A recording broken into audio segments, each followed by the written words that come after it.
Jakarta, Opini News TV mengabarkan, bahwa keamanan digital suatu bangsa sangat penting karena melibatkan perlindungan terhadap infrastruktur dan data nasional yang vital bagi keberlangsungan ekonomi, keamanan, dan kehidupan sehari-hari masyarakat. Beberapa faktor yang menjadi latar belakang penting dalam konteks keamanan digital bangsa adalah infrastruktur kritis, data pribadi, data kepentingan nasional, dan ancaman siber. Keamanan digital bangsa melibatkan dinamika kompleks dan menuntut pendekatan yang terintegrasi dan berkelanjutan dalam era digital yang terus berkembang. Maka untuk menyikapi kondisi tersebut, Garuda Emas Indonesia (GEI) menyelenggarakan Seminar Nasional Keamanan Digital dengan tema, Membangun Kedaulatan dan Ketahanan Digital Bangsa Menuju Indonesia Emas 2045. Yang dibuka langsung oleh Ketua Dewan Pembina yang juga mantan Kepala Badan Intelijen Strategis Bais Laksamana Muda TNI Purnawirawan Soleman B. Ponto STMH, dan Ketua Umum HM Irawan Samekto dari Garuda Emas Indonesia.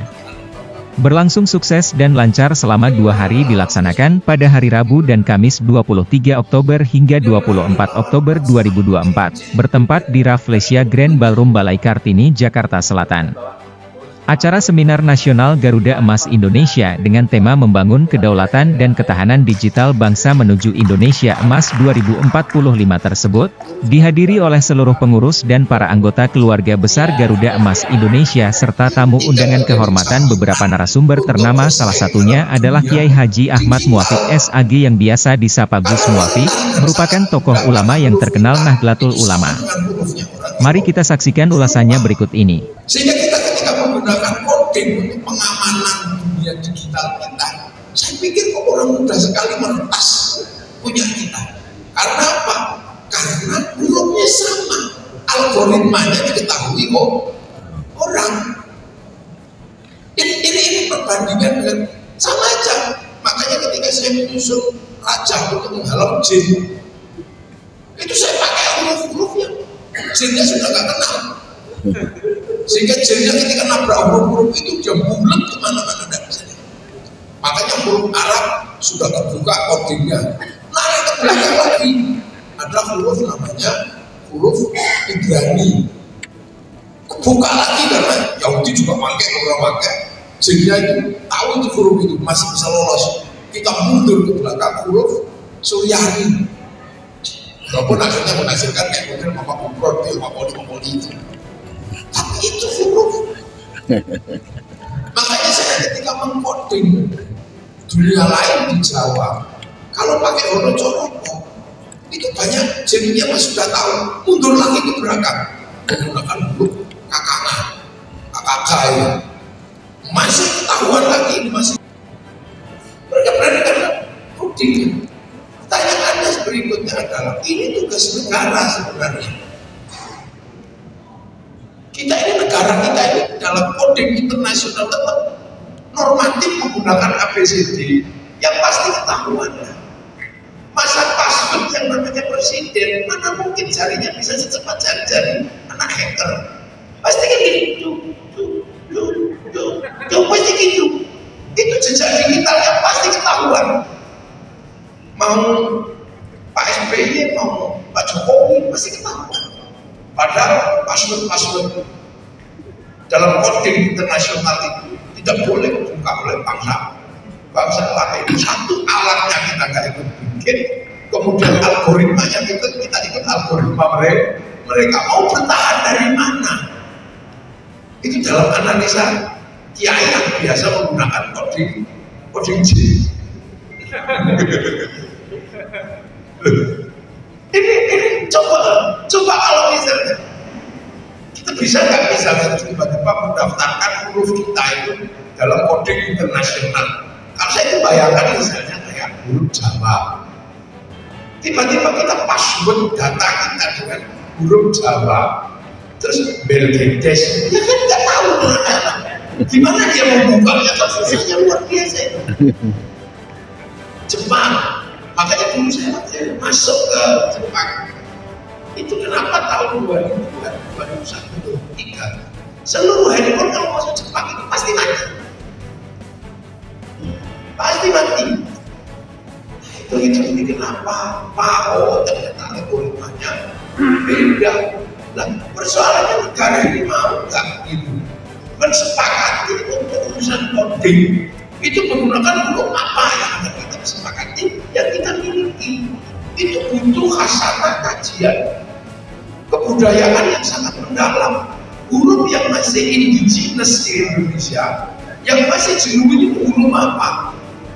Saya tahu di huruf Jawa, di Mandar ada, di NTT ada. Nah, tinggal disepakati untuk bahasa mungkin kita dengan bahasa Indonesia nggak ada masalah. Tapi untuk coding internasional kita kan, karena apa? Ini dunia digital kita sudah mulai digeser. Lumayan pemerintah udah mau bikin IKN. Karena kejahatan digital itu nggak akan pernah selesai di Indonesia. Karena Inggris memberikan 1 jam lebih awal waktu Jakarta diberikan kepada waktu Singapura dan Malaysia. Singapura, Malaysia, Kuala Lumpur dan Singapura ini punya waktu 1 jam lebih awal dari waktu Jakarta. Ini kan pelanggaran teori bujur dan teori litam. Ini kan penjajahan modern. Sehingga apa? Bursa efek kan buka 1 jam lebih awal daripada bursa Jakarta.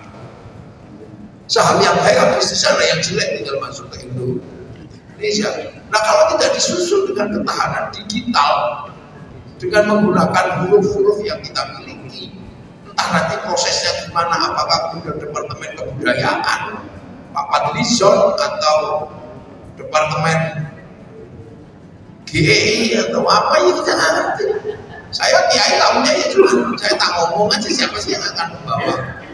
Kalau Pak Prabowo dibebani yang kayak begini capek juga. Makanya harus ada yang kerja.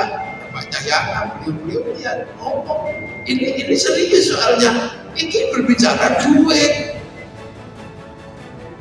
Daripada kita ekspor gini ribut, mending langsung berebut satu aja dia. Dia mengambil uang dari Indonesia per bulannya berapa? Cuma triliunan. Triliunan, nggak perlu bill of lading, nggak perlu letter of intent, ribet. Dia blok-blokan itu namanya imperialisme tanpa batas waktu dan batas negara. Jadi transnasional, kalau yang agama kita kontrol, ini HTI kita kontrol, tapi transnasional yang ini yang malah ambil uang, lolos di sini. Kenapa negara tidak kemudian ngambil sikap? Sudah, sekarang kita pakai pilih sendiri. Apa? Nah, itu pekerjaan pajak. Ini berangkat dari cara santri ketika berbicara. Saya dengerin anak saya soalnya. Belajar coding itu, oh gini ya belajar coding itu ternyata. Oh lah, kepantasan kita kalah terus. Oh, kita ini nggak punya huruf. Ini kan sama dengan teori raja tadi itu. Bahwa di balik yang kita tulis tentang sesuatu di depan letak, itu di belakangnya itu ada industri, ada macam-macam. Dan itu duit semua. Iya kan? Karena kalimat itu punyanya manusia. Dan dunia dan seisinya ini kan berputar sesuai putaran manusia. Industri kursi itu karena bokongnya manusia. Industri pempes itu karena nya manusia. Industri odol itu karena budalnya manusia. Industri obat itu karena sakitnya. Mana sih di dunia ini yang nggak berurusan dengan manusia? Industri sound system juga karena pentingnya manusia. Industri perguruan tinggi dan itu juga karena pakalnya manusia. Coba industri mobil bergerak di mana-mana ya karena kakinya manusia lebih cepat. Kan gitu. Maka orang bisa melihat peluang industri itu kan semuanya karena kebutuhan manusia. Bahkan sampai industri kondom juga karena problem manusia. Segalanya kan berputar di manusia. Makanya orang Indonesia kan pakai Pancasila. Bahwa di atas manusia ada Tuhan. Sudah kita berbicara tentang Tuhan, sudah komplit. Dari A sampai Z. Setelah urusan Tuhan, urusan manusia. Perputaran dunia dan sisinya ini kan karena problem manusia. Maka setelah ketuhanan, itu kemanusiaan. Nah setelah kemanusiaan, manusia itu integrated dengan yang lain. Maka dia gak akan bisa hidup tanpa persatuan. Persatuan. Tanpa persatuan kita gak bisa hidup. Kita diskusi ini kalau nggak bersatu sama pabrik sok nggak bunyi kita. Kita mau cantik kalau nggak bersatu dengan pabrik skincare, kita jadi orang. Makanya jadi negara pun nggak bisa ketika ngurus manusia tidak bersatu. Mau mogok sendirian nggak bisa. Hitler jatuh tahun 48 bukan mau mogok, ya kan? Hitler jatuh tahun 48 akhirnya Amerika sama Soviet pecah kongsi. Indonesia mau ke Amerika mau mogok, Soviet kata buka non-blok. Tapi perputaran dunia kan nggak bisa bertahan seperti itu. Walaupun didukung oleh balai pustaka yang sangat kuat. Apakah Indonesia akan menggunakan modelnya Eropa? Enggak, salah asuhan. Satu sekali yang siapa itu? Apaan ini? Marah resmi, salah asuhan. Apakah kita akan membangun Indonesia dengan model-model tep anak? Enggak, di bawah lindungan Ka'bah, untuknya semua kami sudah takdir. Apakah kita akan menggunakan cara Belanda? Enggak, tenggelamnya kapal Van der Wijk. Apakah mau dibangun dengan murni Indonesia? Enggak, mesti tidur banyak. Kita sudah seperti itu. Akhirnya Indonesia jebol kan. Tiba-tiba kemudian orang mana bisa menolak kapitalisme? Walaupun dengan wajah baru kapitalisme, orang tidak bisa menolak siapa yang kayak ini enak. Kapitalisme itu tawarannya industri, dan industri itu membuat manusia lebih nyaman.